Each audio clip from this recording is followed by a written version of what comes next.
1 октябрга чейин дары-дармектердин стратегиялык запасын түзүү үчүн Матрезерв фондуна республикалык бюджеттен каралууда.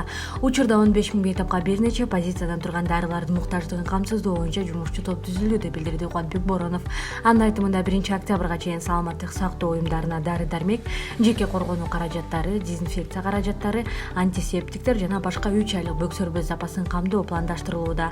Сезондук гриппке каршы алдын алуу вакциналарды сатып алуу иштерине республикалык бюджеттен 200 миллион сом бөлүнүп берилди.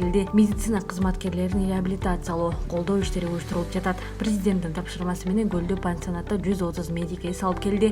Учурда 170 медик эс алып жатат. Мед кызматкерлердин компенсациялык төлөмдөрү өз убагында төлөнүүдө. Бүгүнкү күнгө чейин 807 миллион сом жумшалды. Анын ичинде июлда айлык маянага кошумча төлөм катары 424 миллион сом республикалык бюджеттен берилди. Медициналык адистерди кайра даярдоо, квалификациясын жогорулатуу, кыска курстардан окутуу иштери үзгүлтүксүз жүрүүдө.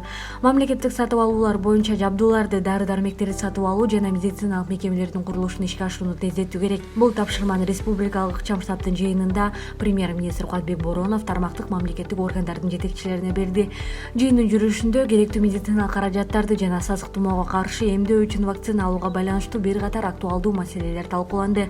Ошондой эле жаңы ооруканаларды куруу жана медициналык мекемелерге ыңгайлаштырып жасалып жаткан объекттерди оңдоп түзүү, муну менен катар жүргүзүлүп жаткан иштерди каржылоо маселелери талкууланды. Саламаттык сактоо тармагынын имараттарын куруу жана ремонттоо, керектүү медициналык каражаттарды жана дары-дармектерди алуу, газификаторлорду орнотуу иштерин тездетүү зарыл. Калктын айрылуу катмарын эмдөөдөн өткөрүүгө өзгөчө көңүл буруу шарт. Ал эми башка категориядагы жарандардын эмдөөнүн акысын төлөөсү же жеке менчик клиникалар менен өз ара аракеттешүү механизмин саламаттык сактоо министрлиги иштеп чыгууга тийиш, деди өкмөт башчы. Штабтын отурумунда көпчүлүк жарандар коомдук жайларда санитардык гигиеналык талаптарды сактабай жатканы айтылды. Жергиликтүү бийлик органдарына санитардык нормаларды сактоону катуу көзөмөлгө алуу тапшырмасы берилди. Карантин режимин басаңдатып жумшарткандан кийин Бишкек шаарында ооругандардын саны 29-июндарда көбөйө баштаганын өзүңөр жакшы билесиңер. Бүгүнкү күндө коомдук транспорттардын, дүкөндөрдүн жана коомдук тамактануучу жайлардын иштөөсү үчүн бир катар жеңилдиктер берилди. Борбор калаанын көчөлөрүндө санитардык талаптар сакталбай жатканын баарыбыз эле көрүп жатабыз.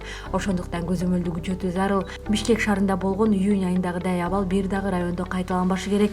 Алдыда көз-кыш мезгили турат. Ар бир жарандын өмүрү, анын үй бүлө мүчөлөрүнүн коопсуздугу, санитардык гигиеналык эрежелерди сактоого байланыштуу экенин унутпашыбыз керек, деди премьер-министр.